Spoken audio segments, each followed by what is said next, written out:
Excuse me, Mr. Geo. Yeah, what's up? What does it take to become a champion? You gotta dream, you gotta think, you gotta act, you gotta ball, you gotta bleed, and most important, you gotta believe. You gotta dream Like a champion, think like a champion, act like a champion, say I'm a champion. soar Like a champion, Bleed. like a champion, Look in the mirror and believe. you're a champion. You gotta dream Like a champion, think like a champion. You're tuned in to IChampionHealth Chats, the podcast for amplifying community voices and advancing health for all in Lexington, Kentucky. Each episode connects you with local champions who bring powerful stories, useful tools, and fresh ways we can show up for ourselves and others. Let's lock in and learn how we can champion health together. Good morning, ladies and gentlemen, and welcome to another episode of IChampionHealth Chats. I am your host, Gerald Gibson, Violence Prevention and Intervention Specialist. I am also the Executive Director of Operation Making a Change, and joining me today is my co-host, Jakob Hester. Yep, I'm Jakob Hester, Program Coordinator for IChampionHealth here in the UK College of Education. All right, y'all. So let's get started. Today, we got a special guest joining us today. We got Anthony Mindset Moody. What's going on, Mr. Moody? How's it going, man? All right, man. So could you tell our listeners and viewers a little bit about yourself, your professional life, and your personal life? Sure. Let's dive deep into Mindset Moody. Dive deep. Yeah. So, personally, I am a husband. I'm a father of 4, and I'm a man of the Most High. I love to say that as well. Now, professionally, I'm a licensed professional counselor associate, which means I am a mental health therapist. I'm still working towards my full licensure. It's a hefty process. You have to be supervised for at least 2 years, have 4,000 hours, pass a national exam, and then also go through an approval from the Licensed Professional Counselor Board here in Kentucky. So I've been licensed since last February 2024. I have been a counselor for a little bit over 3 years now, so I've been in mental health officially for a little bit over 3 years. But prior to that, I have 10 years of accounting experience. So I was an accountant on my way to become a CPA. Life happened, and that's kind of how I got here today. So you good with them numbers too? Oh, yes. So, real quick, Mindset Moody, that is a very catchy title, very catchy. How did you come up with Mindset Moody? I guess the backstory behind that is when I published my first book called The Mindful Moody Mentality. I was focused on how to become a new person with a new mindset. And I started to really have my roots when I went to counseling for the first time back in probably 2016, going through a lot of life changes. I was working, I think, 2 jobs at the time. I was at a Fifth Third Bank, the world headquarters, as a mid-level accountant, working 50, 60 hours a week. I was stressed out, found myself having panic attacks, anxiety attacks. My wife was going through postpartum depression at the time. And I was like, man, I need to do something different. So I went to therapy for the first time. So when I was trying to make this transition from accounting officially to counseling, I was like, man, what's kind of a good way to remind myself of who I need to become? And I'll start focusing on mindset. And Romans 12:2 spoke to me. Yeah. And I was like, you know what? I could become a new person with a new mindset. Yeah. So Mindset Moody is a reminder of the change that I've went through, the growth that I've experienced, and then also it's just catching out with, my profession. Amazing backstory. Amazing. Yeah, I'm curious about this transition from, training to be a CPA into the mental health field. What was that transition, and how's that been? Again, kind of thinking about mindsets and shifting from something that seems so kind of cut and dry into this kind of more touchy-feely world. For sure. So a lot of it has just been just the Most High God. I can't take credit for it at this point. Who would have ever thought that I would have been a therapist? I never would have thought that. So from the time I was probably in 7th grade, there was this program. It was called the Young Scholars Program at St. Clair Community College from my hometown, Dayton, Ohio, the great Gem City, Dayton, Ohio. Okay. Shout out to Dayton. Yes. And they was like, well, what do you want to do when you grow up? I was like, I'm going to be an NBA player. I was probably only like 5'2" at the time. I was like, be realistic, Moody. I was like, I'm going to work for an NBA team. It was like, be realistic, Moody. I was like, all right, I don't know. I didn't know what I wanted to do with my life. At the time, I only had 3 goals. if you all remember the DuPont registry magazines with the cars and stuff like that, I was like, I need a Bentley, I want a Rolex, and I want enough money to do whatever the heck I want to do with my life. Right. And they was like, no, you have to be realistic. So I was like, okay, well, I like math, I like numbers. What's something I could do is pretty easy, and it turned into be accounting. And people said, well, that's one of the hardest majors outside of like nursing and passing the bar for being a lawyer. I was like, well, whatever. And from that point, I stuck to it. I had a opportunity to work for some really, really great companies at the time, but it just wasn't aligned to my life purpose. And to be honest, I was really great at it, but I was miserable. So that was a lot of the reason for me trying to figure it out. And then during the pandemic, I lost a job, ended up being a stay-at-home dad for a year. And during that time, I was really thinking about, like, what can I do with my life that's something that I would love to wake up and do every day. Yeah. And at first, that was motivational speaking. I was like, it would be really cool Okay. just to read books, learn, and just teach people, because at my heart, I've always loved to teach. I was a peer tutor all through undergrad, so I got paid to tutor people. I was like a teacher assistant when I was through my undergrad at Kentucky State University. And it just kind of naturally progressed to, well, what can I do with that? When I got my life coach certification, and then I enrolled into the clinical mental health counseling program at University of Kentucky. Actually, it was a process, of course. So I applied in December 2020, early spring, had interviews, got accepted into the program, started August of 2021, graduated 2 years ago. And that's kind of, I guess, the long story short version of how I made the transition. Amazing. Stay-at-home dad. Shout out to all the stay-at-home dads. An author. You're good with numbers. Man, what a journey. So my question to you, you're active in the community. And what is the hope that you have for the community moving forward within the 3 to 5 year range? You know, what is the goal? 3 to 5 years. By that time, I'll be fully licensed. That's my goal. So that way I can actually start my own private practice. That's kind of the end game for me. I've always had an entrepreneurial type of, I guess, mindset, I guess to play on the word.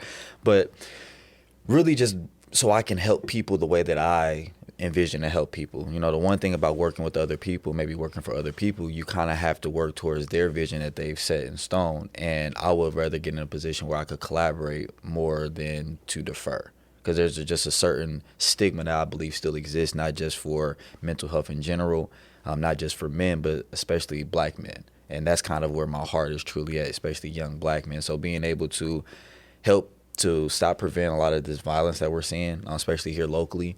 So I've been able to work with One Lexington, as far as learning more about the gun violence, domestic violence as well. But just realizing that a lot of men, especially young men, don't have a lot of safe spaces just to talk. So I want to kind of be like a hybrid of a therapist that's providing psychotherapy, but kind of more a little bit in the community speaking, making sure that I'm visible so that they see someone like me in this space. Because prior to me meeting Dr. Keith Wilson here, who's the director of College of Education on the master's program, or the master's level, I should say, I never saw a PhD that wasn't a medical doctor. So that changed my life. So I kind of want to go back and pay it forward to the younger generation as well, saying, hey, taking care of your mental health is important. We all have to do it. You're not soft, you're not weak. So really just trying to help eliminate the mental health stigma within men, and in the next 3 to 5 years is kind of my main goal.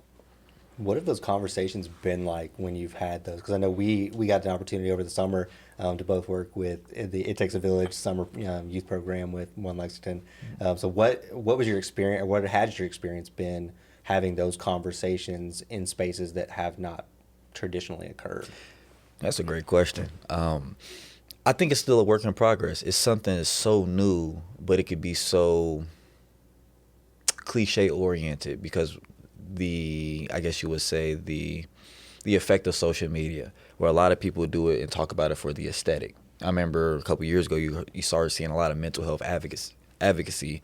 Mental health this, mental health that, but a lot of people were talking from their own personal experience, and your own personal experience is not always indicative of someone else's experience. So being able to learn how to have more empathy and actually to have those conversations with the younger generation, you have to build rapport first. They're so used to people coming in and out of their lives, especially with the It Takes a Village program. That was a specific demographic of children, where you have to show that first off, you're not corny, Right. But second off, that you really love them, you care about them, because a lot of them want to be heard. I think maybe a couple of weeks ago, I saw a study there are a lot of middle school, high school age children who go home and they don't have adult conversations or speak with adults.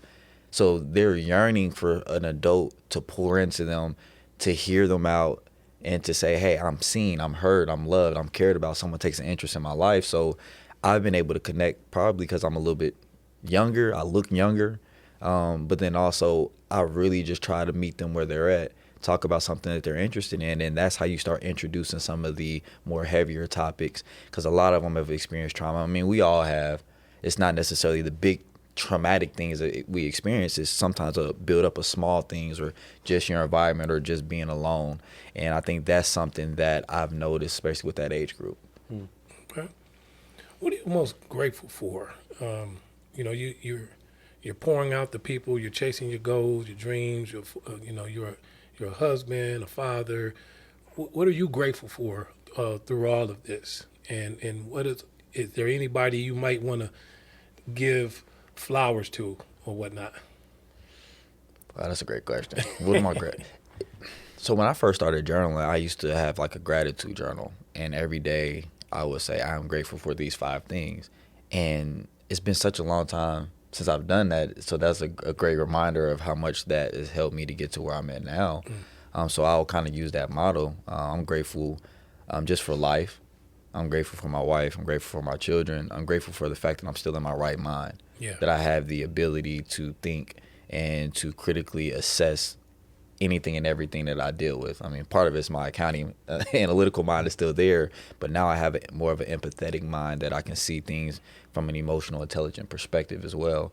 And then the 5th thing is just opportunity to be able to use my voice. I'm grateful for the fact that I'm learning how to be comfortable in uncomfortable situations and to no longer stay hidden, because the Most High put something inside of me that I have to give back to the world, because all this hunger for knowledge, this understanding and wisdom that He's blessed me with, it's not just for myself or for my inner circle or for my family or for my legacy. It's for whoever's assigned to my ministry. So that's, I guess, would be the 5 things I'm grateful for on today. Okay. All right.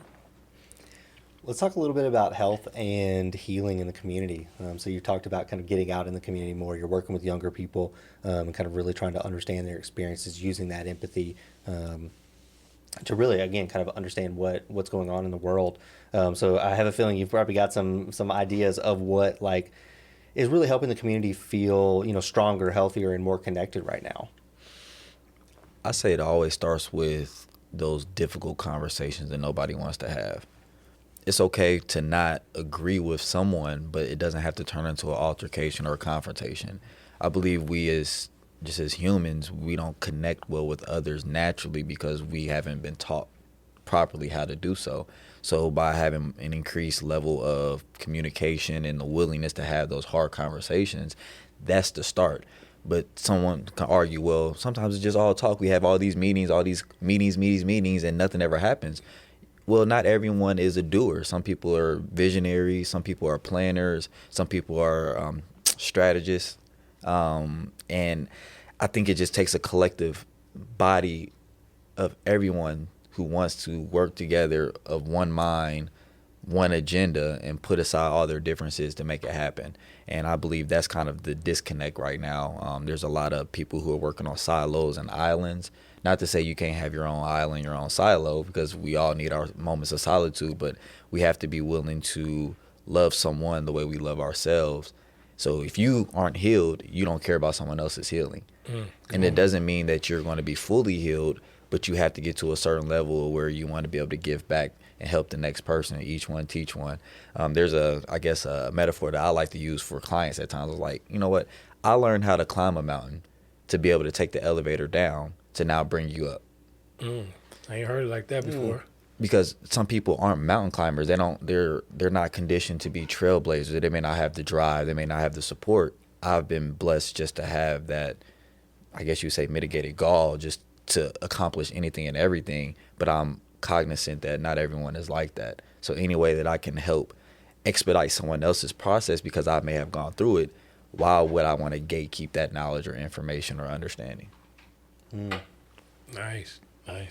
So what advice can you give our viewers and listeners that may be tuned in today that would be very helpful for them to understand the mindset, Moody, and then how you were able to accomplish the things that you're doing today? First and foremost, go get my book. Go get the book, y'all. Go get that book. That's a shameless plug, but that book that I wrote was like a guideline and almost like a map for how I got to where I got to today. Like, you have to have a solid foundation. And when I say mindset, it's a combination of what you believe and how you think. Because a lot of how we live, how we treat other people, our worldview starts with what we believe and how we think. So I'll always say everything starts and ends with your mindset, first and foremost. Secondly, you have to take the time to know yourself, study yourself, know your strengths, your weaknesses, what makes you mad, maybe some things that you're not so proud about. Maybe you're still holding some shame and some guilt. You have to be able to forgive yourself. You have to be able to start healing yourself. And sometimes you need outside help to do it. So I believe everyone could benefit from therapy, no matter who it is, whether you need an unbiased person to talk to, whether you have to do some trauma work. Maybe you need help learning coping skills. Maybe you're just not aware of the things that you're struggling with. Just like a boxer in the middle of a fight, they have to go to their corner at the end of the round because there's certain things that their boxing coach sees that they're not going to see because they're just trying not to get hit or hit. Mm-hmm. So I kind of use that as a parallel to life. We need other people to help us because we have blind spots, and sometimes we're so into the fight that we're not realizing how great we're actually doing, just because we may feel down inside. Man, I feel like he's my therapist right now. I feel like just kicking my feet up on the couch and letting it out. Man, that's amazing. Normally, Jacob would ask you about, what's in that mindset as far as your music, your artist. What you got, Jake? Yeah. We'll end up with a couple of more fun questions. One, you kind of talked about coping skills and self-care and that type of thing. So what's something that you do to kind of keep you going when you're showing up for others?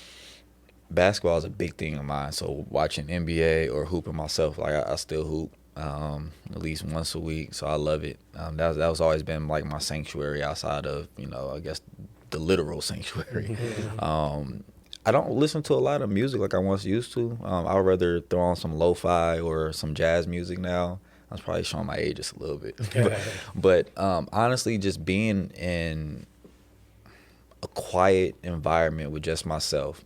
I love to just meditate and just to breathe and process what's going on inside of me, process just life, maybe the way the week is going. And I love just the sound of ocean.